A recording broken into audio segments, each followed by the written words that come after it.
আসসালামু আলাইকুম।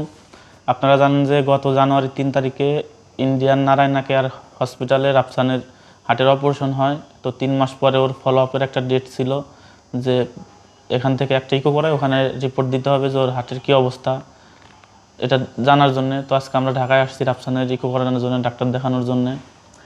তো আমরা যে ঢাকায় আসছি রাফসানের এই বাংলাদেশে অপারেশন বা ইন্ডিয়ার মতো জায়গায় অপারেশন করা, এটা কীভাবে সম্ভব হলো, এটা তো আসলে আপনারা সবাই জানেন আপনাদের মাধ্যমে। তো আপনাদের মাধ্যমে আপনারা রাফসানের চিকিৎসার জন্য 2 ধাপে টাকা পয়সা দিচ্ছেন, কিন্তু আপনাদের কাছে পৌঁছালাম শাকিল ভাইয়ের মাধ্যমে। এখন শাকিল ভাই ফার্স্ট পর্যায়ে আমাদের সাথে তো তার কোনো পরিচয় ছিল না। আমার একটা ফ্রেন্ড ছিল ফাতেমা, ওর মাধ্যমে ভাইয়ের সাথে পরিচয়।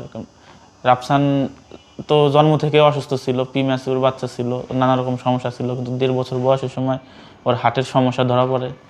তো কিছুদিন ট্রিটমেন্ট যাওয়ার পরে ডাক্তার বলে যে ওর অপারেশন লাগবে। তো অপারেশনের বলে যে স্যার কত টাকা পয়সা লাগতে পারে, বলে 4.5 লাখ থেকে 5 লাখ টাকার প্রয়োজন বাংলাদেশ অপারেশন করতে হলে। তো আপনারা জানেন যে আমি 315 টাকা বেতনে একটা জুট মিলে কাজ করতাম। তো সেই টাকায় তো আসলে ওদের চালানোই কষ্টকর ছিল। এত টাকা ম্যানেজ করে কীভাবে ওর অপারেশন করব, দিশাহারা হয়ে পড়ি। তো আমার যে ফ্রেন্ডের কথা বললাম ফাতেমা, ওর সাথে আবার শাকিল ভাই পূর্ব পরিচিতি ছিল। ওর মাধ্যমে শাকিল ভাই আমাদের কথা ফাতেমা শাকিল ভাইয়ের কাছে তুলে ধরে। তো ভাইও ব্যস্ত ছিল, প্রায় এরকম 5-6 মাসের মতো শাকিল ভাই শুধু বলতেছিল যে আমি যাবো, একটা কাজ শেষ হোক আর একটা কাজ এটি শেষ হলে যাবো, কিন্তু একটার পর একটা রোগী নিয়ে বা বিভিন্ন কাজ নিয়ে উনি ব্যস্ত হয়ে পড়ছিল। তো এক পর্যায়ে ম্যানেজ করে যখন যায় আমাদের বাসায়, তো তখন রাফসান বেশি অসুস্থ। তখন ওর মাথায় ঠিকমতো রক্ত সঞ্চালন হতো না, ও মাঝে মাঝে স্ট্রোক করতো, মাথা গোতাইতো যার সাথে, মানে সব কিছু আপনারা জানেন। তো ভাই যায় এক পর্যায়ে রাফসানরে দেখে, ভাই গিয়েছিল দুনামুনার উপরেই, কিন্তু রাফসানরে দেখে পরবর্তীতে আর ফিরে আসতে পারে নাই।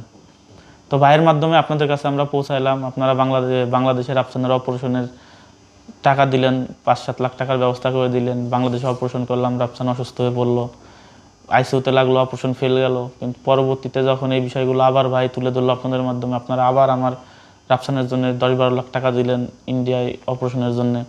তো আমরা সেখানে গেলাম। আমার তো আসলে ঢাকায় অপারেশন করার মতোই অবস্থা ছিল না। আমি ফার্স্ট টাইম যখন ঢাকায় আসি, সেটাও আপনাদের দেওয়া টাকায় ভাড়া দিয়ে আমি ঢাকায় আসছিলাম। আর ইন্ডিয়ার মতো জায়গায় তো দুঃস্বপ্ন ছিল। তো সেখানে আপনাদের ভালোবাসার সাহায্যে দানে আমার ছেলে নতুন জীবন ফিরে পাইছে। এজন্য আমি ফার্স্টে আল্লাহর কাছে লাখ কোটি শুকরিয়া। কারণ আল্লাহ যদি সব কিছু আল্লাহর পরিকল্পনা, কিন্তু মাধ্যম ছিল শাকিল ভাই, মাধ্যম ছিলেন আপনারা। আপনাদের কাছে যদি শাকিল ভাই আমাদের